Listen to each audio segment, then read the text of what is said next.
Hi అండి. నేను ఇప్పుడు మీకు చూపించబోయే రెసిపీ దోసకాయ టమోటా పచ్చిమిర్చి పచ్చడి. ఒక మీడియం సైజు ఒక దోసకాయ, 3 టమోటాలని, 12 నుంచి 15 వరకు పచ్చిమిర్చి, కొంచెం ఆయిల్ వేసుకొని బాగా మగ్గించుకోవాలి.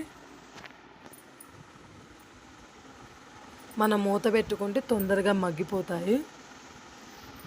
మధ్య మధ్యలో మనం కలుపుకుంటూ ఉండాలి.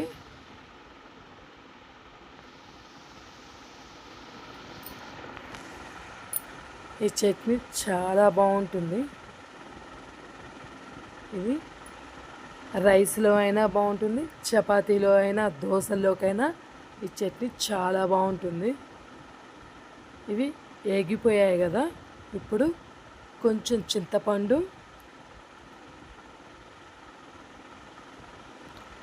ఒక ఎల్లిపాయ, నేను ఇలా తొక్కులతోనే వేస్తున్నాను అండి. ఇలానే పచ్చళ్ళలోకి వేసుకుంటే టేస్ట్ బాగుంటుంది. 2 స్పూన్లు ధనియాలు కొంచెం ఎక్కువగా వేసుకుంటే మనకి పంటికి తగులుతా బాగుంటుంది. 1 స్పూన్ జీలకర్ర, ఒక్కసారి మిక్స్ చేసుకోవాలి. ఇప్పుడు కొంచెం కరివేపాకు, కొంచెం కొత్తిమీర ఒకసారి మిక్స్ చేసుకొని స్టవ్ ఆఫ్ చేసి మనం వీటిని చల్లార్చుకోవాలి.